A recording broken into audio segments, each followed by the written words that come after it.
Oi galera, bom dia. Hoje eu vou explicar um pouquinho para vocês sobre como Salazar chegou ao poder de Portugal. Até 1910, Portugal ele era uma monarquia constitucional, ou seja, um rei governava o país. Mas uma revolta transformou o país em uma república, dando início aí à primeira república portuguesa. Infelizmente, esse período ele foi um período muito conturbado para Portugal, porque teve uma crise gigante econômica e também foi diversos problemas políticos que teve naquela época. E esses problemas pioraram muito mais quando Portugal se envolveu com a Primeira Guerra. E com esses problemas políticos e econômicos, fizeram um discurso conservador com viés autoritário, ganhasse muita força no país. O resultado do fortalecimento desse discurso foi um golpe militar, em 28 de maio de 1926. Com esse golpe militar, foi iniciada ali a ditadura nacional. Foi um período chamado de ditadura nacional, que foi de 1926 até 1933. Durante essa ditadura nacional, Antônio Salazar foi indicado para ocupar a chefia do Ministério de Finanças. Porém, Salazar ganhou muita influência nos quadros políticos. E em 1933, foi nomeado para o cargo de presidente do Conselho dos Ministros. Essa função era correspondente à função de chefe de Estado e marcou início à ditadura salazarista, que estendeu por mais de 30 anos e ficou conhecida como Estado Novo, que foi de 1933, quando ele entrou no cargo, até 1974.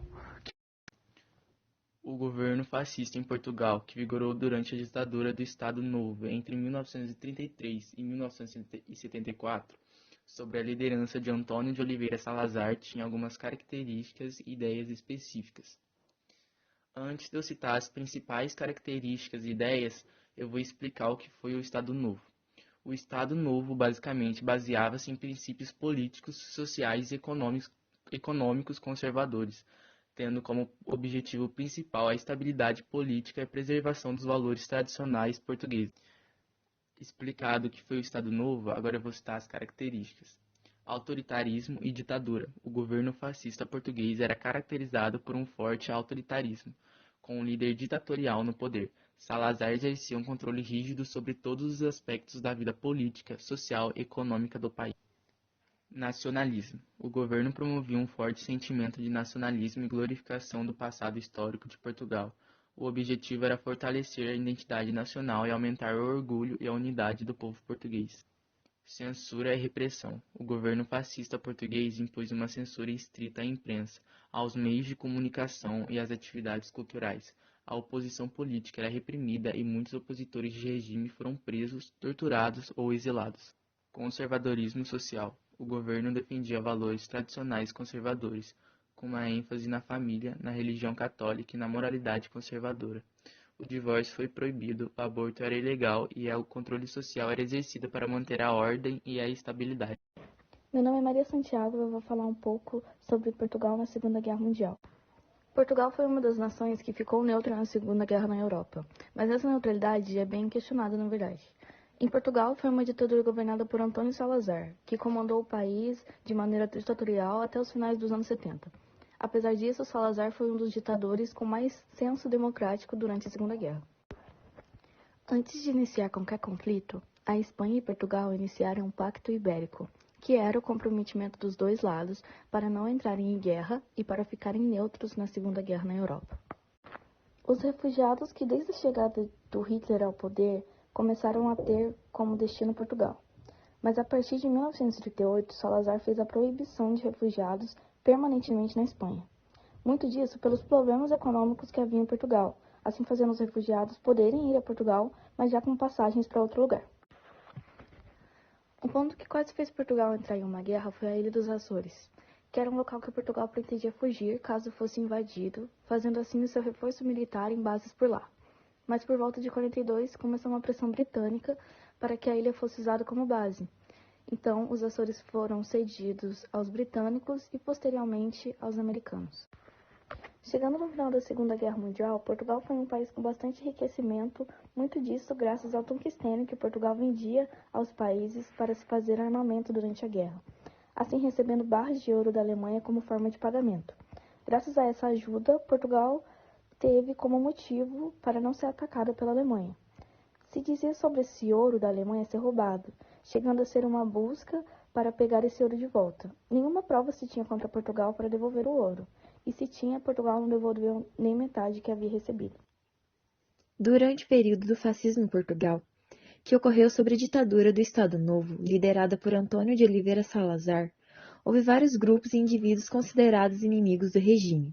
O Estado Novo adotou uma abordagem repressiva em relação a esses grupos, usando a censura, a perseguição política e a repressão para manter-se no poder.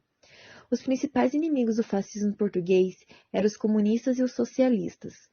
O Estado Novo vira os comunistas e os socialistas como ameaças à sua ideologia e ao seu controle político. Esses grupos foram perseguidos e muitos de seus membros foram presos, exilados ou submetidos a medidas de repressão. Opositores ao regime.